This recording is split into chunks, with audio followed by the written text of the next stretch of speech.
Majesty Queen Elizabeth pays a visit to her Canadian boys in a hospital somewhere in England. For some of the lads, it's the first time they've ever chatted informally with royalty. Others have spoken to the Queen many times during their long training period in England and when their Majesties visited Canada. The charming lady sweeps through the wards like a ray of sunshine, leaving smiles and happiness behind her.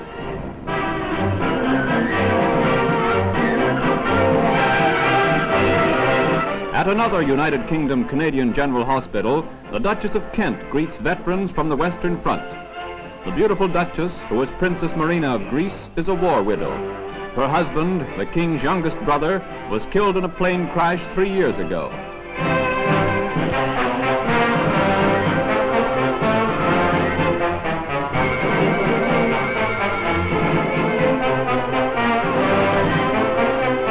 The Duchess leaves thoroughly impressed by the good humor of Canada's Western Front veterans.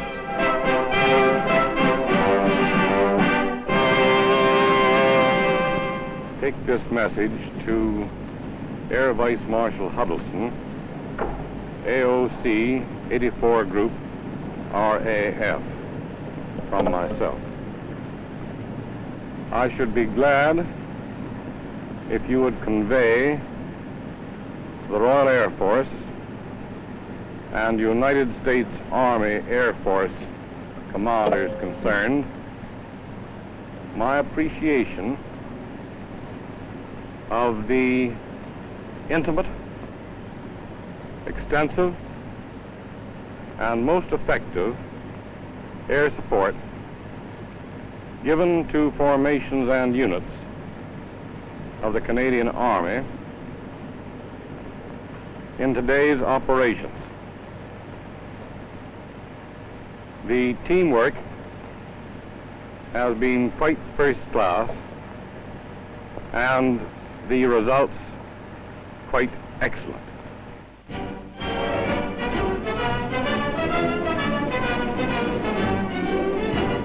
Arthur Donovan, the greatest fight referee in the world, is one of the guests of honor at a boxing match in Canada's capital.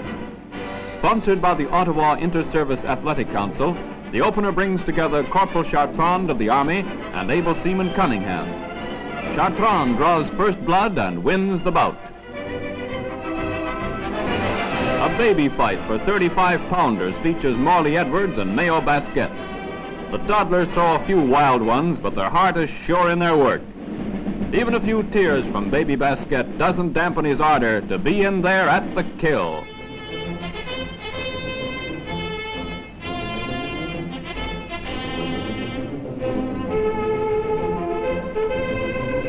Dave Costell, Canadian welterweight champ, is another guest. He referees the bout between Patsy Dupont and O. Sanvido. Both contestants are in perfect condition. During the opening rounds, it's anybody's fight. Both fighters tally up the same number of points. As the bout continues, Dupont unleashes everything he has got. Sanvido can't stand up under the pounding. He is knocked down for the count of 6. He is game to the last and wants to continue, but Costell stops the fight. To the winner go the coveted spoils.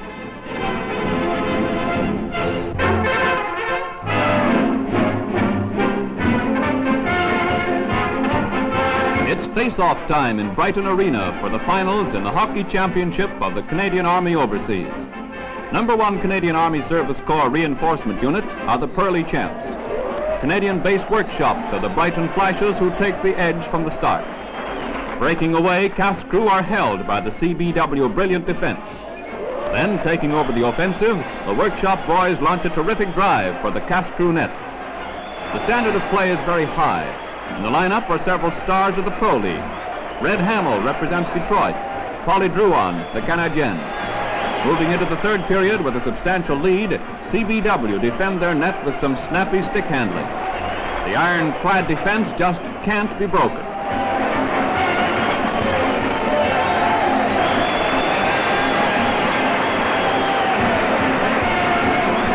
Service Corps break away in the last period to drop the rubber in the sack for the last tally. The final score indicating the play is CBW 4, Cast Crew 1. The championship cup goes to the winning coach.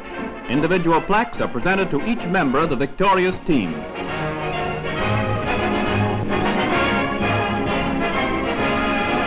In Grave, Holland, Corporal Dennison of Toronto receives third prize in the poster contest for the 8th Victory Loan Drive now starting.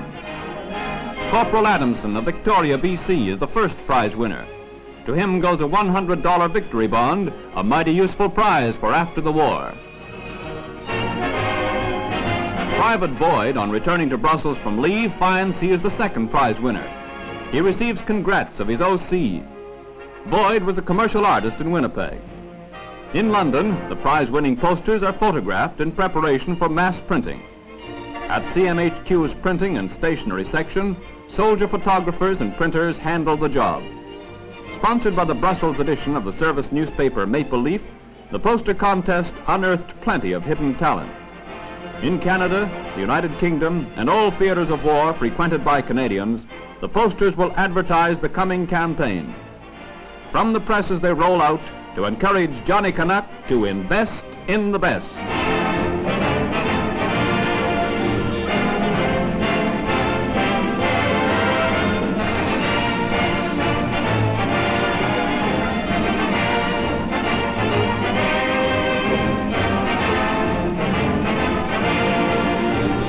With an objective of $9 million, the Canadian Army Overseas will go over the top as it drives forward to Berlin.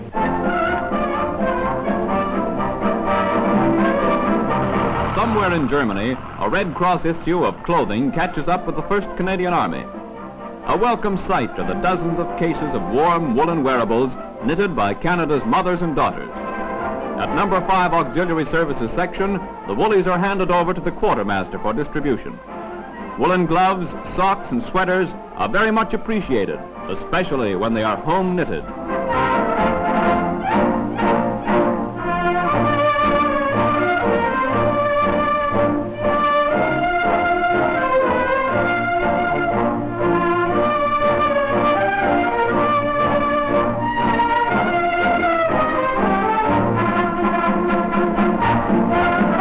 Johnny Canuck will be warm and comfy on guard tonight, thanks to the women of Canada and the Red Cross.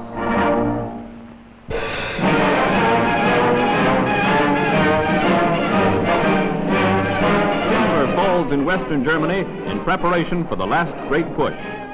Close to the Rhine, woodsmen of the Canadian Forestry Corps provide the wherewithal for bridging the great stream. According to the experts, the stand of German timber is of excellent quality. In the bush, the high rigger gets a workout as production proceeds at a fast clip.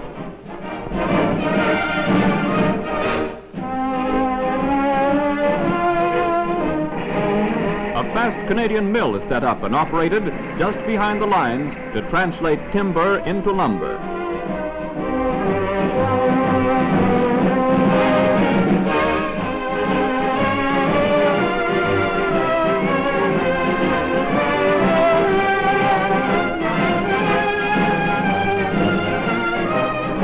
Royal Canadian Engineers assemble Class Number 9 barges to act as ferries across the Rhine. Completely prefabricated, the barges are pieced together the same as Bailey bridges.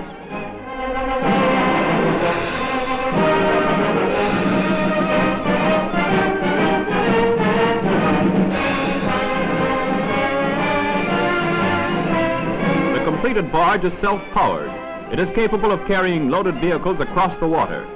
Thus is provided another artery of supply to keep our victorious armies rolling forward.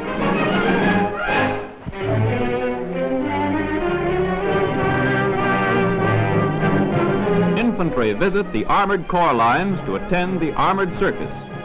In Germany, troops of the C.I.C. are shown just how the various armored vehicles assist the foot sloggers in the attack. A Sherman flail tank makes short work of a minefield.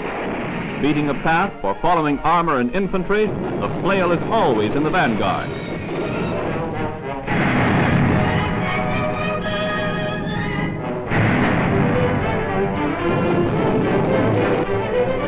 A petard tank fires a demolition bomb known as the flying dustbin. When enemy strong points hold up advance, the petard is called into action. The Churchill crocodile flame-throwing tank is one of the weapons which strikes dread into even crack enemy units. From its fiery maw comes a wall of flame which shrivels everything in its path. Thus up in smoke goes Hitler's mad dream of empire.